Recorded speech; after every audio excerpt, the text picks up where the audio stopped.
I had a thought the other day. Did you? We haven't done a review in a long time. I was thinking the same thing the other day, actually. I mean, the last thing we did was Luigi's Mansion 2. That was like a month ago. Any ideas? Nothing. Sorry. I was thinking something from medieval ages. I was thinking something fantastic, something magical, something that would send you on an adventure. Got it. Sonic and the Black Knight. Hey, Smoothie, I'm coming for that movie. What is this? You're really joking. I didn't see you there. Ah! Whoa, cut! Sonic, the fastest blue hedgehog around. Well, really, he's the only blue hedgehog around, but that's not the point. Sonic's high-speed chases and ring collecting make his games fun. Usually. However, when Sega decides to try and put something new on him, usually gets spat back at them, rejected. Sonic and the Black Knight proves once again that Sonic and gimmicks don't mix. The game is set in the time of King Arthur, although a while after the stories. By this time, Arthur has been corrupted by the power of Excalibur's scabbard? The scabbard corrupted him. Not the sword, the scabbard. Wow. Anyway, King Arthur has been corrupted by Excalibur's scabbard and is terrorizing the land. Melina, Mel and the wizard's granddaughter, is the only one trying to stop him, but she is surrounded by King Arthur's army of the undead that he called up out of a rip in the sky he cut with his sword. Melina is surrounded, and he uses her magic to call for a brave knight, as swift as the wind, to help her. Bet you can guess who shows up. When Sonic falls out of the sky, he is quickly greeted and prompted to dispose of the undead. After eating his first chili dog, Sonic proceeds to do so. When all that is left is King Arthur himself, Sonic is held back by Melina, and informed that Arthur is invincible, due to, once again, the scabbard. Melina says that the Lady of the Lake gave Arthur a sword, Excalibur, and he was bewitched by its power, and started summoning legions from the underworld. Melina requested that Sonic defeat King Arthur. Sonic asked how, because of his immortality, and Melina points over the lake and says, "Beyond this misty lake sleeps a sacred sword. With that sword..." Yeah, I'll go get it. Be back in a flash. And she gives him a special glove of some kind. Upon finding the sacred sword, and pulling it out of the stone, Sonic finds that it can talk, and its name is Caliburn. After a battle with King Arthur himself, Arthur runs away, claiming Sonic was not worth slaying. Melina says so long that Arthur has the scabbard, I still can't get over that. He can't be killed. Caliburn suggests that they go find the previous owner of the sword, Nemu, the Lady of the Lake. However, Caliburn doesn't believe he looks presentable enough to see the Lady of the Lake, so he requests that they visit the blacksmith in the town. When they get there, the blacksmith is none other than Tails. After being sharpened, Caliburn and Sonic head off to the Lady of the Lake's residence, but are interrupted by Sir Lancelot, the mightiest and the closest of the knights to King Arthur, as played by Shadow. Figures. Sonic defeats him and steals his sword. When they finally get to the lady's house, the Lady of the Lake, Nemu, gives Sonic 3 tasks to prove his worthiness to do in 3 days. We wouldn't want the same thing happening again now, would we? After finishing the tasks, Sonic begins his journey back to the Lady of the Lake's house. However, they stop by a crying child. The child says that a dragon attacked their village and took his, assuming it was a male child, parents away. Sonic decides to take on the dragon and save the child's parents. Caliburn votes against it, as they were almost out of time to complete the lady's task and get back to her house, but Sonic ignores him. On the way to the dragon's lair, Sonic finds Sir Gawain. Sonic defeats him, takes his sword, and continues on to the dragon's lair. After beating the dragon, naturally, Sonic returns to where the child was, on the way back to the Lady of the Lake's house, and the child was still there. Sonic tells the child that everyone is safe. The child thanks him, and then apologizes for tricking him. And with that, the child transforms back into the Lady of the Lake, and tells Sonic he has passed the final test, and would be told how to dull the scabbard's power. Scabbard. Breathe.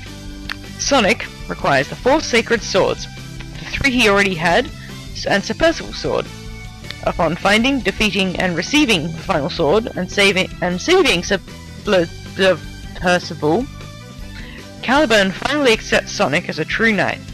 Melina then turns up and tells Sonic where to find King Arthur. When Sonic gets there, he defeats King Arthur again, but this time he puts the sacred swords he collected in a triangle around the kneeling King Arthur and delivers the final blow. King Arthur was dead, but it doesn't end there. Oh no, that would be too easy. King Arthur was merely an illusion. After Sonic delivered the final blow, King Arthur disappeared into a puff of smoke, like one of the knights of the underworld, leaving only the scabbard behind. When Sonic gets back to Castle Camelot, where Melina was waiting, the Knights of the Round Table were apprehending her, as they had orders from the King. Melina brings it to them that their king was a mere illusion, when Sonic drops in and gives Melina the scabbard, saying,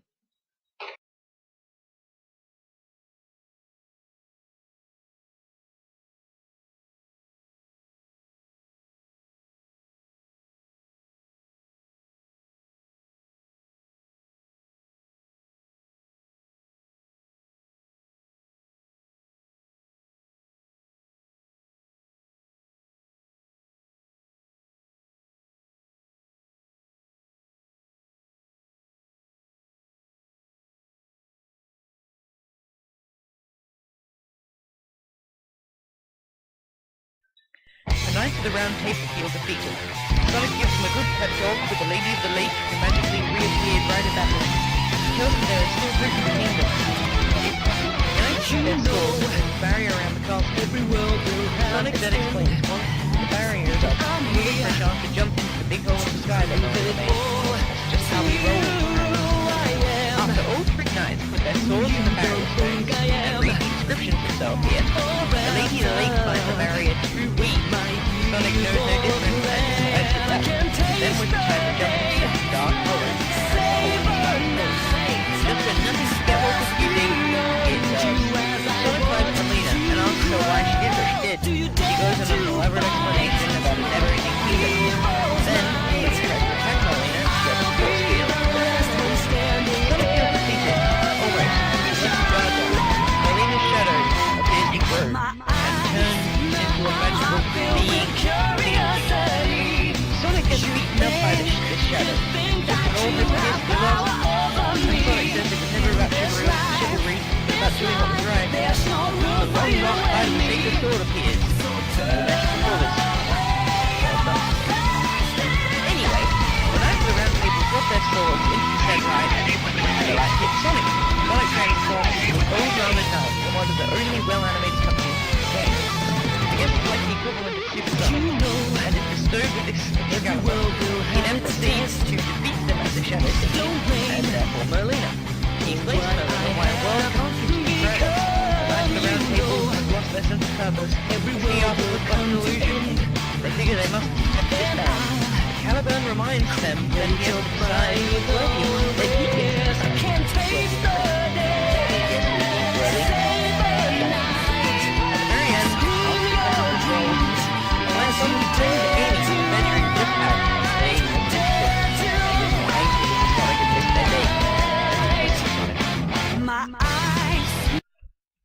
The gameplay to this game is awful. The first time I played it, I went through and thought it was an alright game, despite the appalling cutscenes. Then, when I volunteered to review this game, I realised that all you did was swing the remote to swing the sword, and that was it. Puts a control stick on the nunchuck forward, positions Sonic where you want him horizontally on the track, and jump occasionally. That's it. He follows a preset track. Why? At the end of each level, you get experience measured in followers, based on how well you did, how many fairies collected.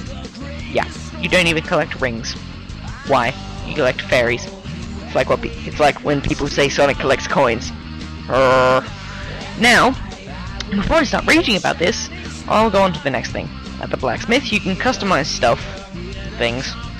I never really got this mechanic properly, but you can equip items that give you buffs or perks at the start or through the game, such as the medallion thingy that changes the entire soundtrack. There's also a multiplayer mode, which is just a fight to the death kind of thing. You unlock characters as you progress through the story.